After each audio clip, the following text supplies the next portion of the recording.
जय मसीह की मसीह परिवार, एक बार फिर आपको हम स्वागत करते हैं वचन जीवन कार्यक्रम में और धन्यवाद देते हैं हमारे साथ में शामिल होने के लिए। हम एक साथ में सीखते हैं परमेश्वर का वचन और एक साथ में हम परमेश्वर के वचन में बढ़ते हैं, क्योंकि जब हम परमेश्वर के वचन को सीखते हैं तो हम परमेश्वर में बढ़ते हैं और ज्ञान को प्राप्त करते हैं कि क्यों परमेश्वर अब्राहम या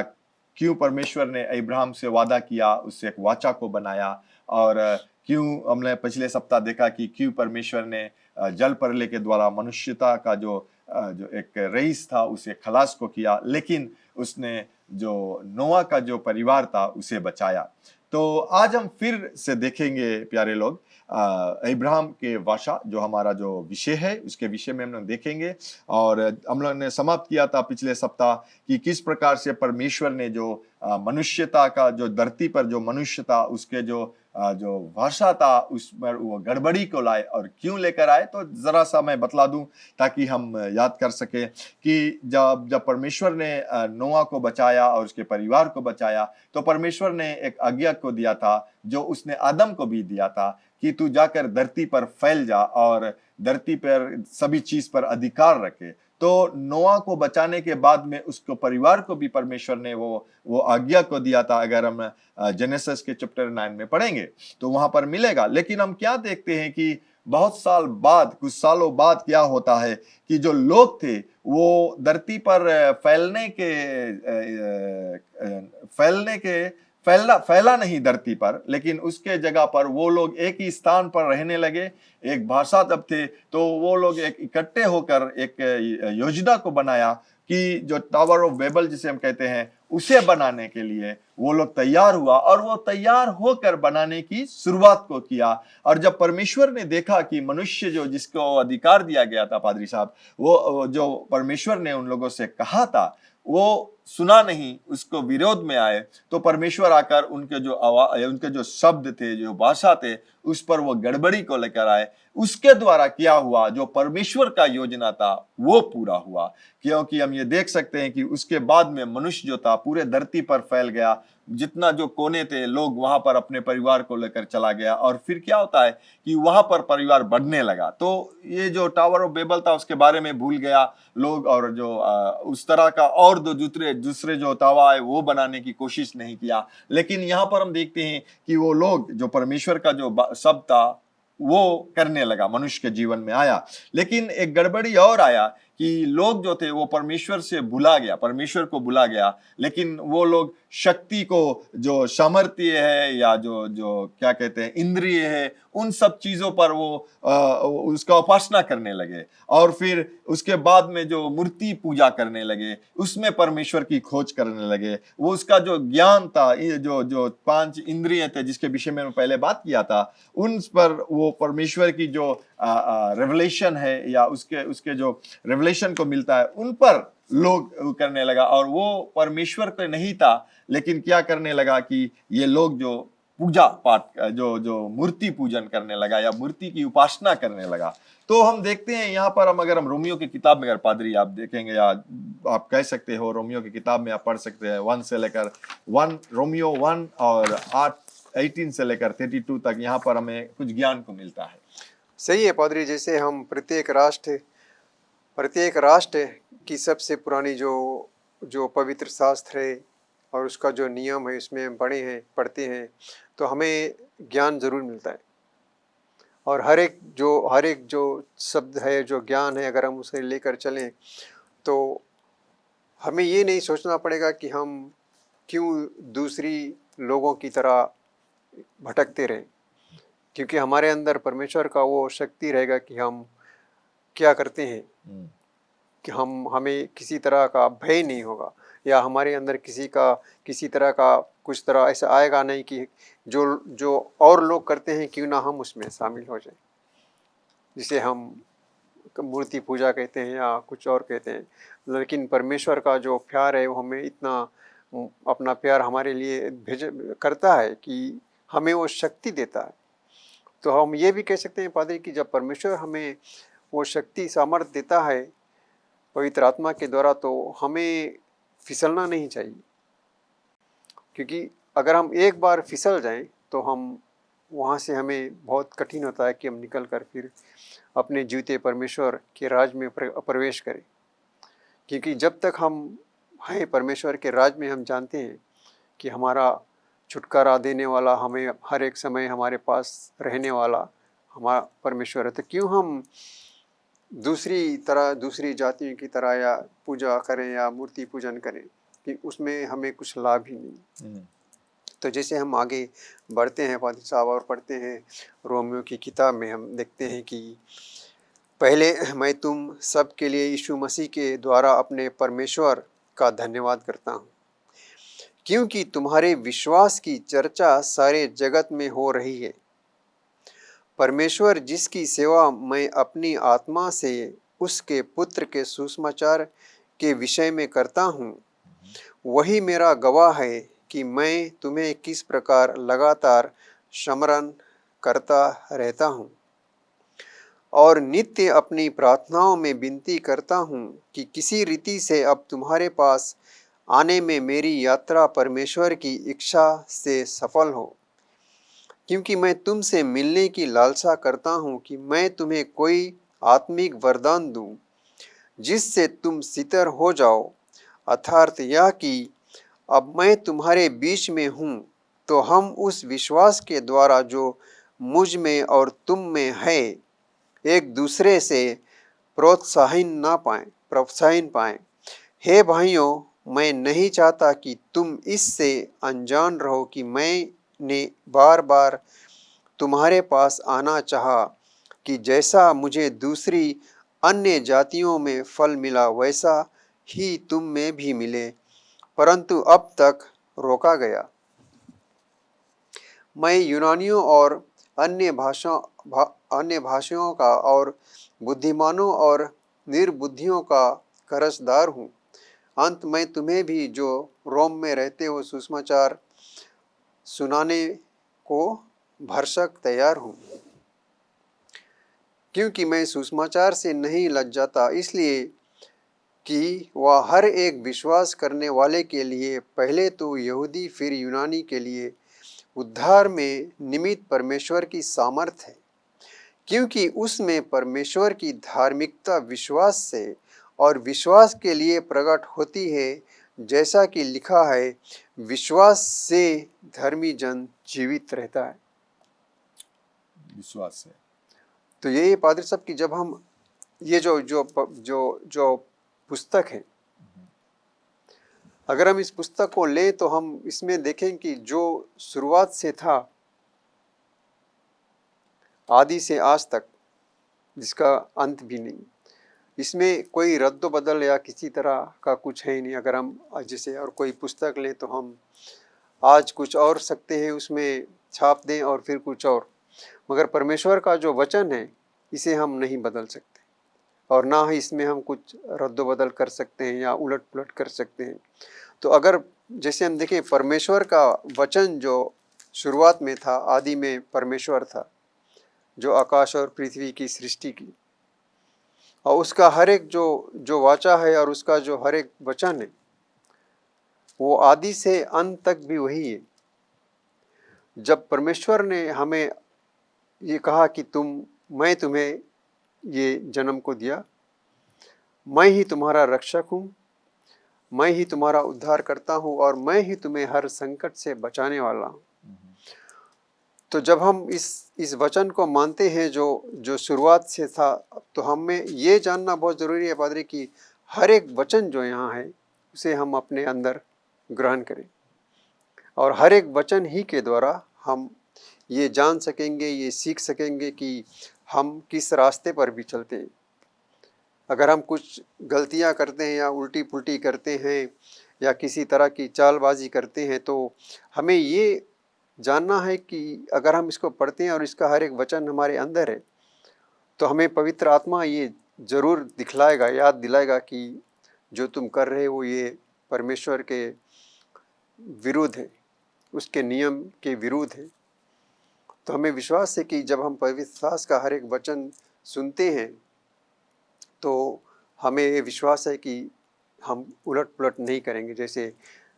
इसको वचन को छोड़कर किसी तरह की मूर्ति पूजन में जाएंगे या अन्य जाति जो करते हैं वो करेंगे, लेकिन हम परमेश्वर में दृढ़ बने रहेंगे तो उसका फल जो है वो हमें ज़रूर मिलेगा। क्योंकि परमेश्वर नहीं चाहता कि उसके जो बच्चे हैं वो किसी तरह से तितर बितर हो जाएं या अपने जो रास्ते हैं उनसे अलग हो जाएं। इसीलिए पादरी मैं ये कहता हूँ कि ये जो वचन है, ये जो बाइबल है या पवित्र शास्त्र, ये एक ही पुस्तक है जिसे कोई बदल नहीं सकता और ना ही इसका शब्द जो है उसे हम बदल सकते हैं, क्योंकि हर एक शब्द, हर एक जो परमेश्वर का वचन है वो खुद परमेश्वर है। हम यहाँ पर देखते हैं पादरी साहब, जैसे आपने पढ़ा कि जो परमेश्वर का वचन, और वो भी हमें दिखलाता है कि मनुष्य जो थे वो अपने आप को बहुत ज्ञानवान समझते थे, लेकिन इतना ज्ञानवान हो गया परमेश्वर ने उन लोगों को मूर्ख कहा। क्योंकि मूर्ख क्यों कहते हैं? हम उससे कहते हैं मूर्ख जो परमेश्वर के ज्ञान से परे हो जाते हैं या परमेश्वर के ज्ञान से दूर हो जाते हैं। परमेश्वर का जो वचन है, जो उसका शब्द है, उसका जो आज्ञा है, उससे दूर हो जाते हैं। वो जरूर ज्ञान लेकर आते हैं जो क्या कहते हैं, 5 इंद्रियां की जो ज्ञान रहते हैं, 5 सेंसेस जिसे हम कहते हैं, जो मृतिक आत्मा जो हम लोग है ना, कहते हैं कि मरा हुआ आत्मा हम लोग है, आत्मिक रूप से मरे हुए लोग जो है, उसके जो ज्ञान है वो परमेश्वर के ज्ञान से बहुत परे है। क्योंकि परमेश्वर का ज्ञान जो पहला तो वो शुद्ध है, ज्ञान है और उसमें सामर्थ्य है। तो हम देखते हैं कि लोग जो थे वो एक हम जो पढ़ रहे थे वहां पर दिखला रहे थे लोगों के विषय में कि वो परमेश्वर से दूर होकर वो जानते थे कि एक परमेश्वर है, लेकिन उस परमेश्वर की उपासना छोड़कर लोग जो मूर्ति की जो उपासना करने लगे या जीव जंतु की उपासना करने लगे, जो परमेश्वर ने बनाया था पंछियों को, उसकी उपासना करने लगे। लेकिन वो सोचते थे कि वो ज्ञानवान है, लेकिन वो मूर्ख है। मूर्ख परमेश्वर उसे कहता है। तो क्या होता है कि लोग जो थे वो परमेश्वर से दूर हो गया। लेकिन परमेश्वर ने अपना जो धार्मिकता का जो लोग थे, जो कुटुंब हमने कहा था, उसे वो बचा कर रखा था। उसके द्वारा परमेश्वर ने अब्राहम को बुलाया, क्योंकि अब्राहम का जो हम लोग कुटुंब देखते हैं, उसके जो पिता है, उसका पिता, तो वो पहुंचता है नोआ की तरफ ना, जो नोआ की द्वारा, उसके पहला बेटा के द्वारा जो पूरा कुटुंब परिवार जो बचा था, तो परमेश्वर ने बचा के रखा। और हम देखते हैं कि परमेश्वर ने इब्राहिम को बुलाया और उसके साथ में वाचा को बनाया। लेकिन हम देखते हैं कि जब उसके विषय में, इब्राहिम के विषय में देखते हैं, तो इब्राहिम जो उसका जन्म हुआ, या हम ये कह सकते हैं कि जब इब्राहिम को परमेश्वर ने बुलाया, तो जल पड़ने के बाद में 365 ईयर्स ना कह सकते हैं कि उसके बाद में, तो 367 ईयर्स, एक्चुअली 365 मैंने कहा, 367 ईयर्स कहते हैं कि अगर हम देखते हैं कि उन उपरांत में कितने लोग जो जन्म हुआ था, कितने लोग इस धरती पर बढ़ गए थे और लोग थे, तो वहां पर हम देखते हैं कि जो इब्राहिम का, जब यहाँ पढ़ते हैं, कहते हैं कि जब इब्राहिम का जन्म हुआ, नूह जो थे वो और 50 वर्ष जीवित था। हम ये कह सकते हैं कि नोआ जो थे वो जरूर इब्राहिम अपना जो उसका जो पोता था ना, पोता नहीं, उसका जो कुटुंब परिवार में था, वो जरूर नोआ इब्राहिम को बतलाया कि कैसे जल प्रलय हुआ, परमेश्वर ने क्या कहा और क्यों बचाया गया। तो हम देखते हैं कि इब्राहिम का पास वो ज्ञान था, लेकिन इब्राहिम, उसके पिता, उनके जो परिवार थे, वो लोग सब पूरे मूर्ति पूजन में ही थे। वो लोग मूर्ति पूजन में थे, वो चांद और तारे की जो पूजा करते थे या उसके उपासना कर रहे थे, पादरी साहब वो कर रहे थे। लेकिन परमेश्वर ने फिर भी उसे बुलाया, और हम देखते हैं कि धर्मशास्त्र जब हम पढ़ते हैं, अगर हम लोग चैप्टर 12 में पढ़ेंगे, जब परमेश्वर ने बुलाया इब्राहिम को, इब्राहिम के एक क्वालिटी को हम देखते हैं, वो परमेश्वर का आज्ञा का पालन किया। क्योंकि परमेश्वर ने कहा उसे कि तू अपने परिवार से निकल कर मेरी ओर चल, जो मैं तुम्हें दिखलाऊंगा कि तुम्हें किस स्थान पर रहना है, या एक जगह को, देश को दूंगा, जो देश में तुम्हें रहना है। और इब्राहिम ने परमेश्वर का शब्द या उसका वचन को पालन किया। या उस पर विश्वास हम ये कह सकते हैं किया कि अब्राहम वहां से निकल कर चल पड़ा। पादरी साहब सही है पादरी, अगर हम इस अब्राहम के बारे में बात करें तो कितना स्पष्ट बात है कि अब्राहम जो था उसके जो सारे परिवार थे, जो अब्राहम के पूरे परिवार अब्राहम से पहले जो थे, वो पूरी दुनियादारी ही की तरह थे, वो परमेश्वर में नहीं थे। लेकिन अब्राहम को जब परमेश्वर ने चुना तो अब्राहम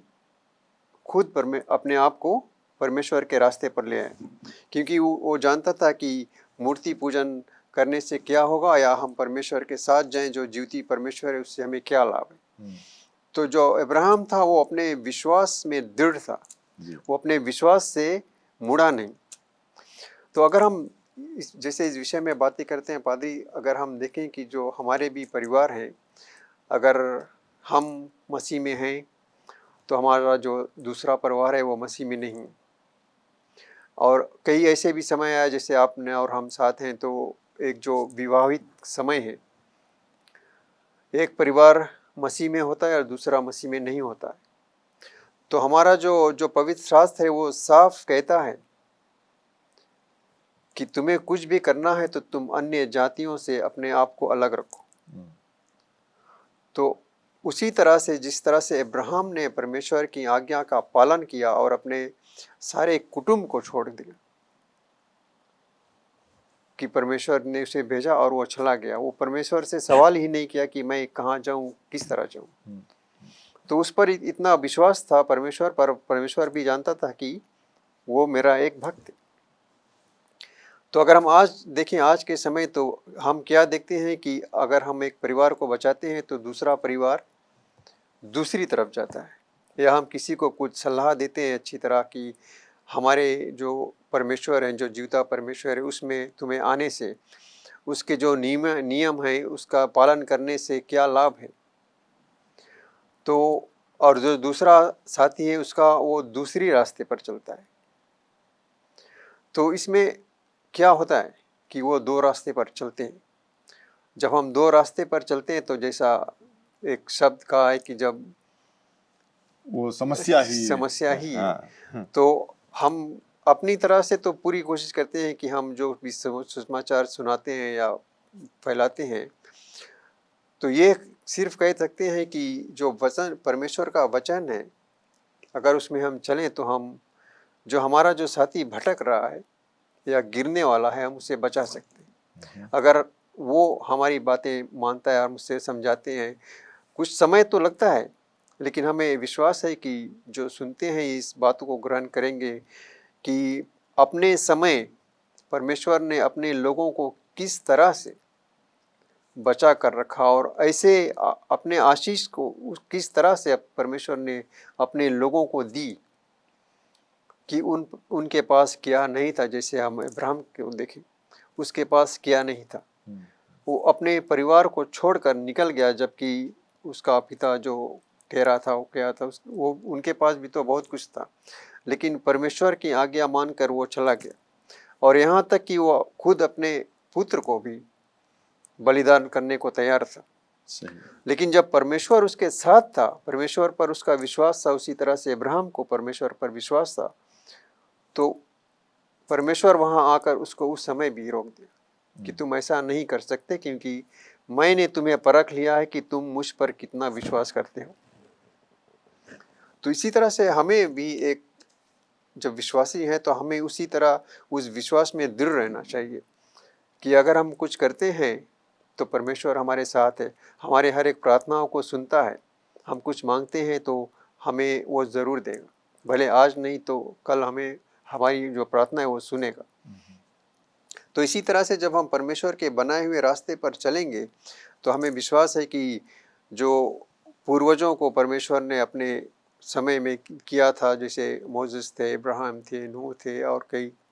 उनके थे, उसी तरह से अगर हम उस रास्ते पर परमेश्वर के बनाए हुए रास्ते पर चलें तो हमें भी किसी तरह की संकट नहीं होगी।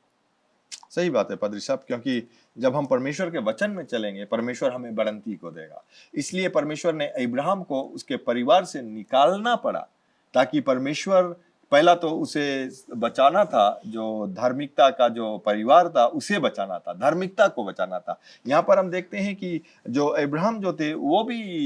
मूर्ति पूजा मूर्ति उन पूजन सब चीज में थे, उनका लेकिन सारा परिवार ही वैसा था। परिवार था, क्योंकि वो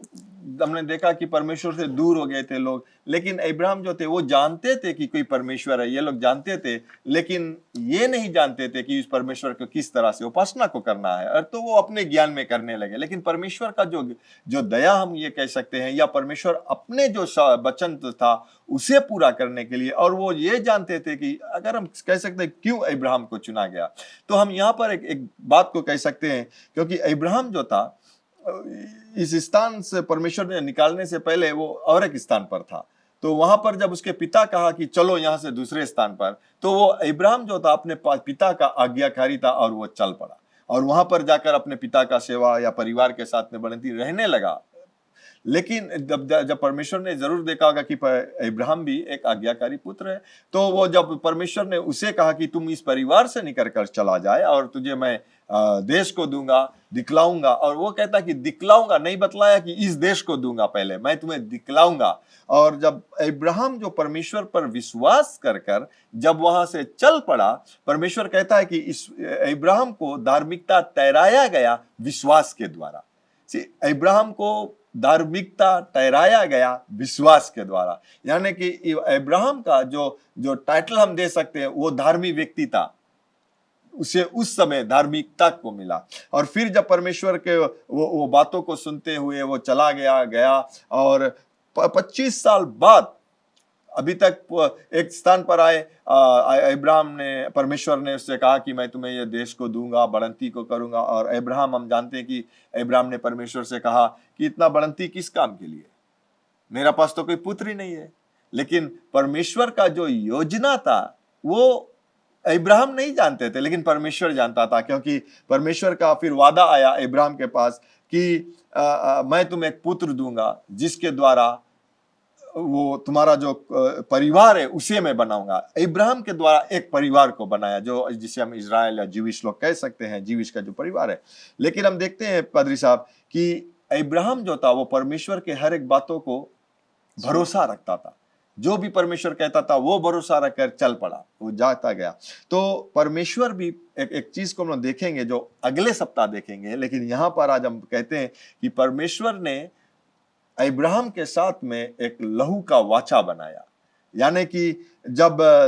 परमेश्वर ने उससे वादा किया और परमेश्वर जब अब्राहम को वादा सुना, अब्राहम को सुना, तो उन दोनों के बीच में एक संगति आया, परमेश्वर और मनुष्य के बीच में, अब्राहम के, और किस प्रकार से वो जो लहू का वाचा था, यानी कि परमेश्वर खुद, या अब्राहम ने कहा कि कैसे मैं जान सकूं, तो परमेश्वर ने खुद एक वाचा को बनाया, वो जिसे हम कह सकते हैं, जैसे हमने अब्राहम का वाचा को सुना, ये लहू का वाचा था, जो उस समय परमेश्वर ने जानवर या पंछी के द्वारा, उसके लहू के द्वारा अब्राहम से एक जो शब्द या अपने वादा को किया, वाचा को बनाया। और अब्राहम इस बात को जानता था कि जब दो लोग साथ में आकर किसी भी चीज के लिए वाचा को बनाते हैं, और जहां पर लहू आता है वहां पर उनके जो शब्द है, चाहे एक व्यक्ति मर भी जाएगा लेकिन अपने जो शब्द है उसे वो पूरा करेगा।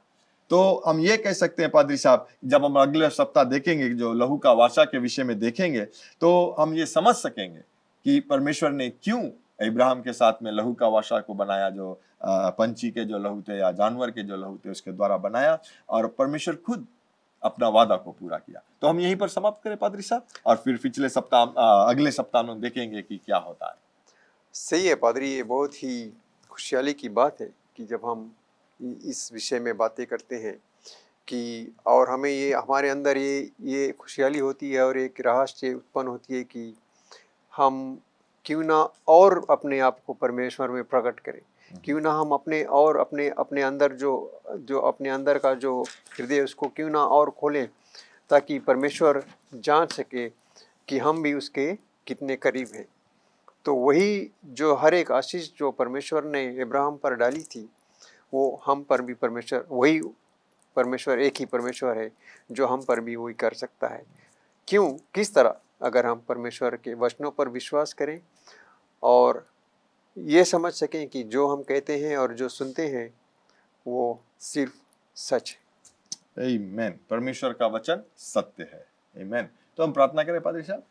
धन्यवाद देते हैं पिता आपके वचन के लिए, एक बार फिर धन्यवाद देते हैं जितने सुनने वाले लोग हैं, सुनकर आपके ज्ञान को प्राप्त किया कि अब्राहम को आपने बुलाया और वो जब आपके बातों को ध्यान दिया, बातों पर ध्यान को दिया, उसे ठहराया गया कि वो धार्मिक ठहराया गया। आज उसी प्रकार से परमेश्वर, जैसे हम आपके वचन में विश्वास लेकर आते हैं, प्रभु यीशु मसीह को ग्रहण करते हैं विश्वास के द्वारा, तो हमें भी धार्मिक ठहराया जाता है। धन्यवाद देते हैं क्योंकि धार्मिकता का जो परिणाम है वो है उद्धार, वो है अनंत जीवन, वो है धार्मिकता और चंगाई और बढ़ंती, और उसे हम प्राप्त कर कर अपने जीवन में चलते हैं। यीशु मसीह, हम आपको धन्यवाद देते हैं आपकी चंगाई के लिए, आपके बढ़ंती के लिए, हर एक लोगों के लिए, आपके दया के लिए, हर एक सुनने वाले के लिए, प्रति यीशु के पवित्र नाम से आमीन। आपने प्रभु यीशु मसीह का वचन सुना है और प्रभु यीशु मसीह ये भी कहता है कि मार्ग, सत्य, जीवन मैं हूं, बिना मेरे द्वारा आप पिता के पास नहीं जा सकते हो या पिता से मिल नहीं सकते हो। तो प्रभु यीशु मसीह को अपने जीवन में आप ग्रहण करना चाहते हो, उसको अपने जीवन में लेना चाहते हो ताकि आप उद्धार पा सकते हो, क्योंकि ये भी कहता है वचन कि जब आप अपने मुख से कहते हो कि प्रभु यीशु मसीह, परमेश्वर ने प्रभु यीशु मसीह को जिलाया है और अपने हृदय में इन बातों को विश्वास करते हो तो आप उद्धार को पाते हो। तो अगर आप अपने जीवन को प्रभु यीशु मसीह के देना चाहते हो और पवित्र आत्मा को अपने जीवन में लेना चाहते हो तो मेरे बाद में इस प्रार्थना को आप कीजिए। कहिए, स्वर्ग पिता, मैं विश्वास करता हूं यीशु मसीह प्रभु है जो क्रूस पर अपना प्राण दे दिया और पिता आपने तीसरे दिन बाद उसे फिर से जिलाया है मुझे पाप से क्षमा करने के लिए। प्रभु यीशु मसीह, मैं आपको अपना जीवन का प्रभु बनाता हूं। आज से मैं आपके मार्ग में चलूंगा, आज से मैं आपके सेवा करूंगा। मैं प्रार्थना करता हूं कि मुझे पवित्र आत्मा से भर दीजिए जो मेरे जीवन के हर एक दिन को आपके मार्ग में चलाएगा। यीशु मसीह के नाम से मैं ये प्रार्थना करता हूं, आमीन। अगर आपने इस प्रार्थना को किया है पहली बार तो जरूर आप हमें संपर्क कीजिए ताकि हम आपको वचन जीवन में आगे बढ़ने के लिए सिखला सके। और आपको हम धन्यवाद देना चाहते हैं हमारे साथ में शामिल होने के लिए आज। और अगले मिलने तक ये याद रखना कि स्वर्ग पिता जो विश्वास योग्य है वो आपसे प्रेम रखता है। प्रभु यीशु मसीह भी जो विश्वास योग्य है वो आपसे प्रेम रखता है। यहाँ JCLM में हम लोग आपसे प्रेम रखते हैं, आपके लिए प्रार्थना करते हैं और यीशु मसीह ही प्रभु है। Bye bye.